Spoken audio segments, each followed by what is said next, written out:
Hello my dear students, hope you all are doing well. Today we are going to discuss about connective tissue. Connective tissue, a tissue that supports, binds and connects. This tissue binds one tissue with another, supports organs and also connects various organs of our body and help them to keep in their proper places.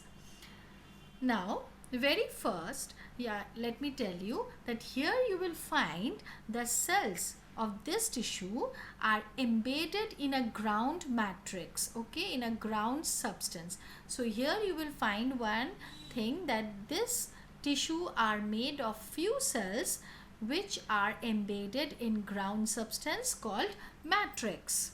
Now very first, let us start with connective tissue classification. Connective tissue is broadly categorized into connective tissue proper, fluid connective tissue, supportive connective tissue. Connective tissue proper. In connective tissue proper, first you see areolar tissue. This areolar tissue is also known as packing tissue. We find this tissue widely distributed beneath the epidermis of the skin.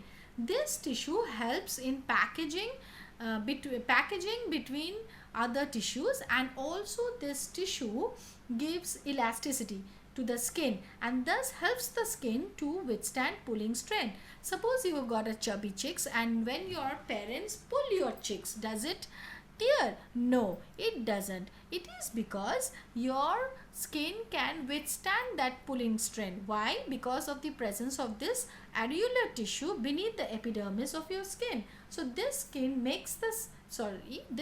tissue makes the skin elastic and helps it to withstand the pulling strain. And this tissue is also known as packing tissue because it serves as a packaging material between other tissues. Here you see it is showing you the location of areolar tissue. It is present just beneath the skin, beneath the epidermis of the skin. It is consists of elastic fiber. Next we come to adipose tissue. In adipose tissue you will see the cells of adipose tissue stores fat, and it also serves as a padding material and insulates the body.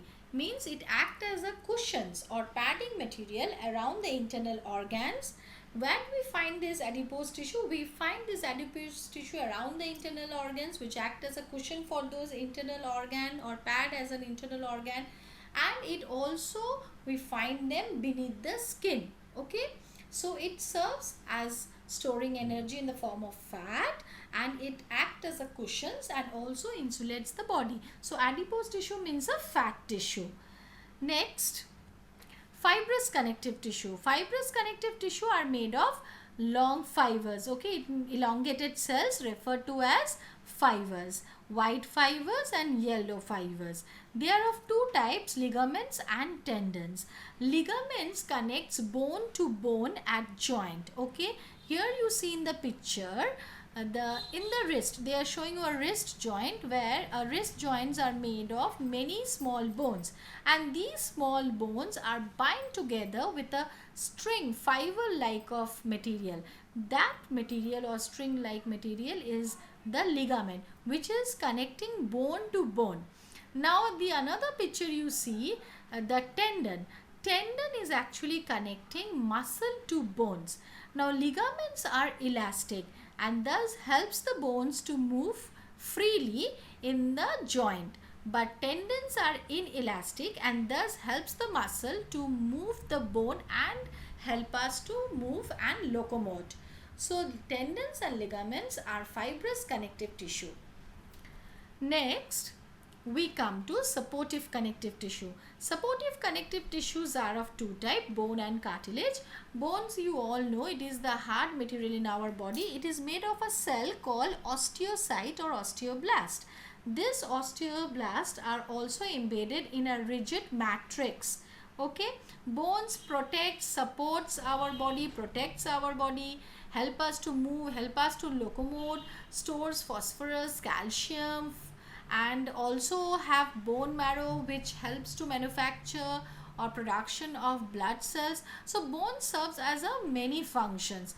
You can say the bone is making up the full skeletal system of the body, and bones. Very interestingly, let me tell you, if you ever see a bone of a chicken or mutton, you will see they are porous. Means you can find pores, okay, inside the bone. So bones are actually porous. You can find pores. Bones are also well supplied with nerves and blood vessels.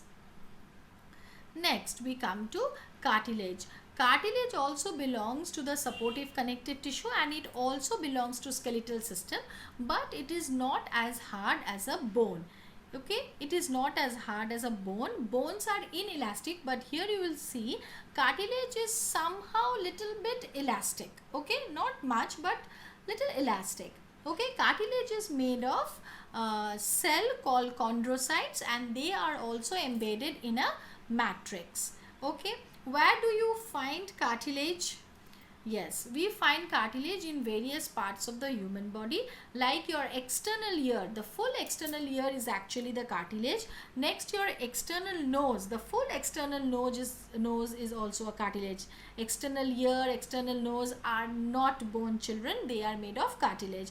Next, we find cartilage in between the ribs, in between the vertebrae.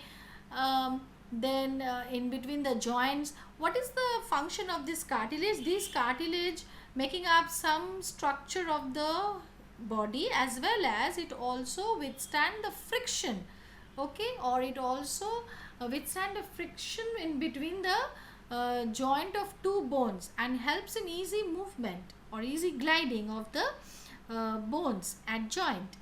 Next, we come to fluid connective tissue. The word fluid itself telling you what kind of tissue it is. It is a fluid tissue. Fluid connective tissue is also made of many cells and embedded in a liquid matrix. Okay, like blood. Blood have cells like red blood cells, white blood cells and platelets, and it is embedded in a watery matrix, very liquid matrix, which is known as plasma.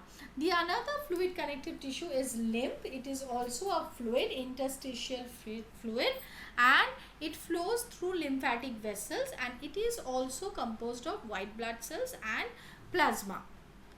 Next, blood flows through blood vessels. Yes, blood flows through the blood vessels. Here you can see the blood is flowing through the blood vessel.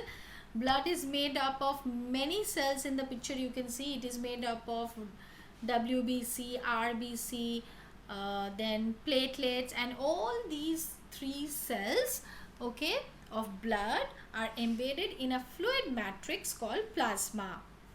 Next, we have lymph. Lymph is also a fluid matrix, fluid connective tissue.